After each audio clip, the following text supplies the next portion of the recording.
Download this code from codegive.com, link in the description below. Chapati broke my play button. A detailed tutorial on resolving audio and video playback issues with JavaScript. Okay, you're coding away, building a fantastic audio or video player with JavaScript, and suddenly, the play button stops working. It's inert. Clicking on it does nothing. Frustration mounts. You've just been served a plate of digital chapati, a flat, hard, and seemingly unyielding problem. This tutorial dives deep into diagnosing and fixing common issues that can cause your play button to break down, along with practical code examples. Understanding the landscape, key concepts and components. Before we start troubleshooting, let's lay the groundwork. We'll be working with HTML audio or video elements and using JavaScript to control their playback. HTML audio and video elements. These are the core containers for your audio and video content. They define the visual player and provide basic playback controls. JavaScript HTML media element interface. These elements inherit from the HTML media element interface, which provides properties and methods for controlling media playback. Key methods include play, pause, load, and can play type. Key properties include src, current time, duration, paused, ended, and ready state. Events. Audio and video elements emit various events that you can listen to in JavaScript. These events signal changes in the player's state, such as play, pause, ended, time update, loaded metadata, can play, and error. Promises. The play method returns a promise. This is crucial for handling asynchronous operations and potential errors. The usual suspects, common causes of a broken play button. Here's a breakdown of the most common reasons why your play button might be failing. 1. The play method rejected with a promise. This is the most frequent offender. The play method, being asynchronous, returns a promise. If the play operation fails, for example, due to browser autoplay restrictions, network issues, or incorrect media format, the promise will be rejected. Crucially, if you don't handle the rejection, the error might go unnoticed, silently breaking your play button. 2. Autoplay restrictions. Modern browsers have stricter autoplay policies to prevent unwanted audio and video from playing automatically. If you try to call play, without user interaction, like a click on the play button, the browser will likely block the playback. 3. Incorrect event handling or logic. Your JavaScript code might be inadvertently interfering with the play/pause logic. Double-check your event listeners and ensure they're not causing conflicting actions. 4. Media loading issues. The media file might not be loading correctly. This could be due to a broken link, a server error, or an unsupported media format. The ready state property can help you diagnose loading problems. 5. Incorrect src attribute or MIME type. The src attribute of the audio or video element might be pointing to an invalid URL, or the server might be serving the media file with an incorrect MIME type, example sending an MP4 file with a text/plain MIME type. 6. Multiple play calls before previous call completes. Rapidly clicking the play button might trigger multiple play calls before the first one has a chance to complete. This can lead to unexpected behavior and errors. 7. Conflicting CSS styles. Although less common, CSS styles that visually obscure the element or interfere with click events could prevent the play button from working. 8. Browser incompatibilities. Older browsers might not fully support the HTML media element API or specific media formats. Diagnosis and troubleshooting, step-by-step guide. Let's walk through a structured approach to identifying and fixing your broken play button. Step 1, the essential console log. The first thing you should do is add a try, catch block around the play, call and log any errors to the console.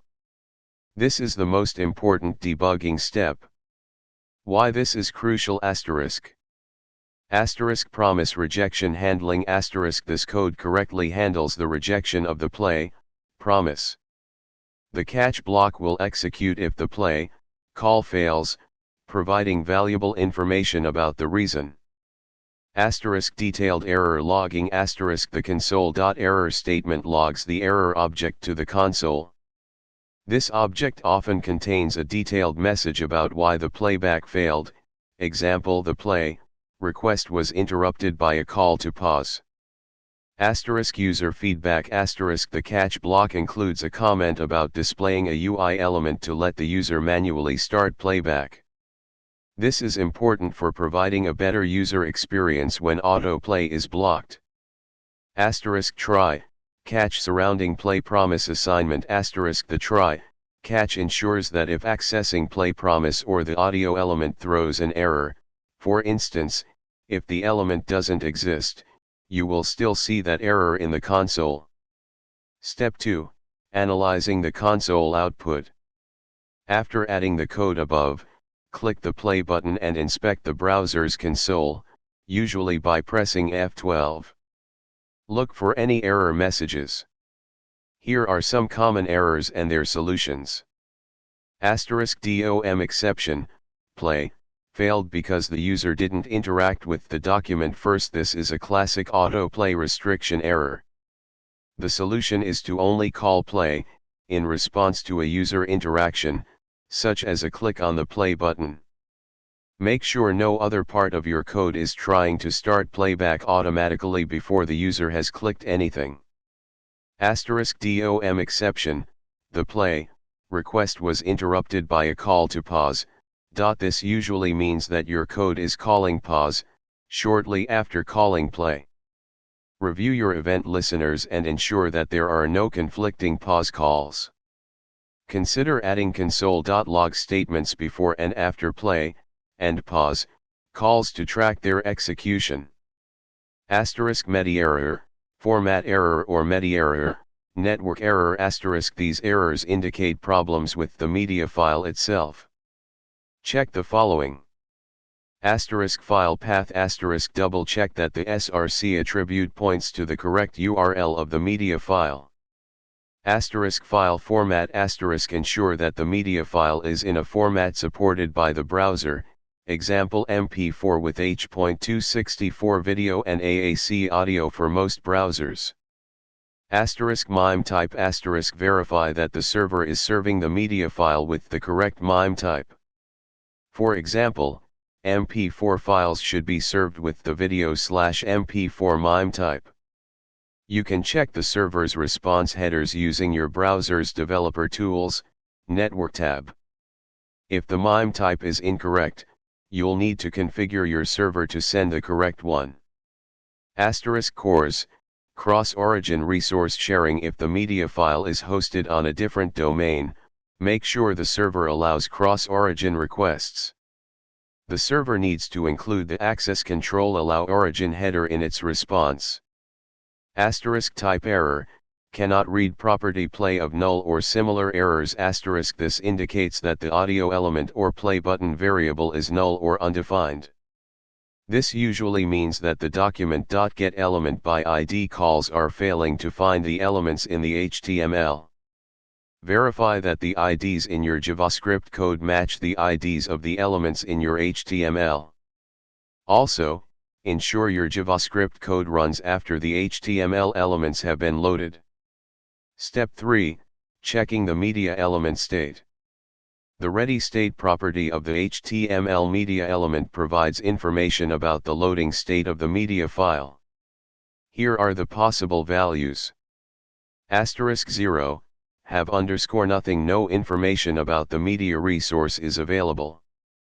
1, have _metadata, enough of the resource has been loaded to determine its metadata, example duration, dimensions. 2, have underscore current underscore data for the current playback position is available. Asterisk 3, have underscore future underscore data for at least the next frame is available. Asterisk 4, have underscore enough data is available to start playback without buffering. You can check the ready state in the console. If ready state is 0 or 1, it means the media file is still loading. You might need to wait for the can play event before calling play. The can play event is fired when the browser has enough data to start playing the media.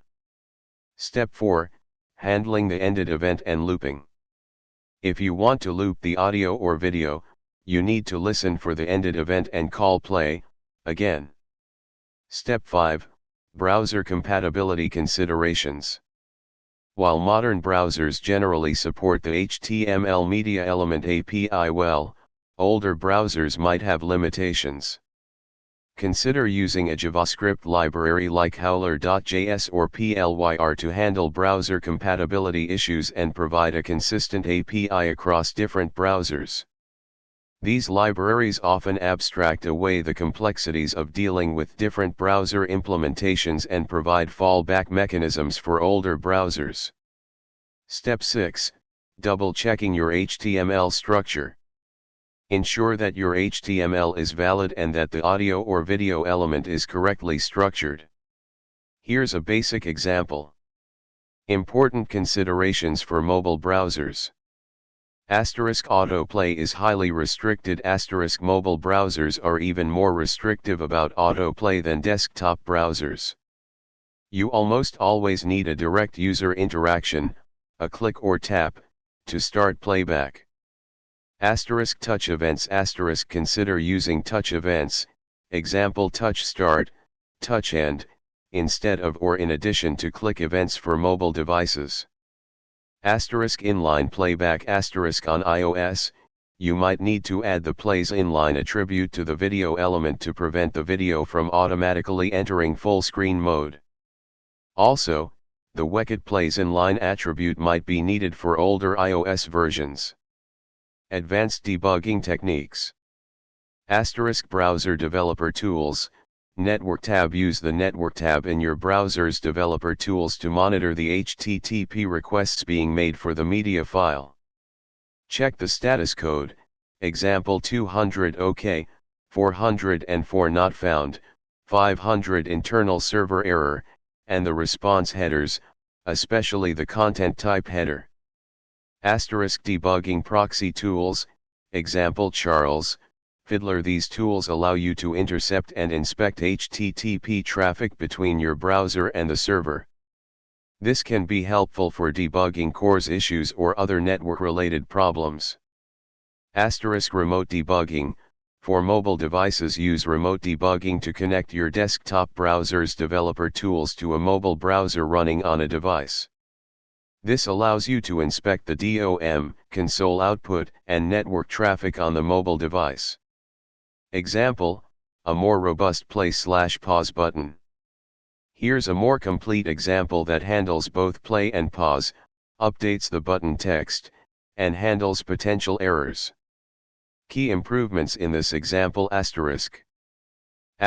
Combined play/pause button. The button toggles between play and pause depending on the audio state. Preload equals metadata. This attribute tells the browser to load the media's metadata as soon as possible. This can help improve the user experience by reducing the delay before playback can start. Added an event listener loaded metadata to ensure the audio can be played.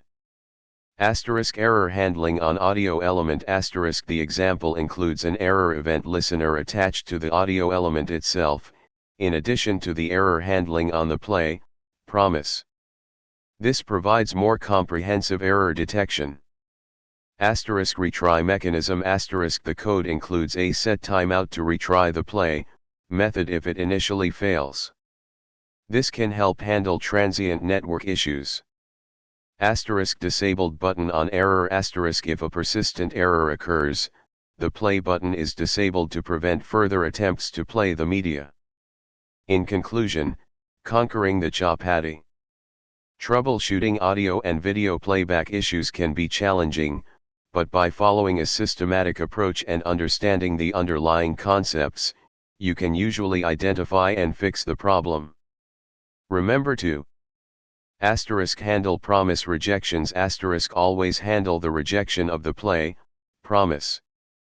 Respect autoplay restrictions, only call play, in response to user interaction.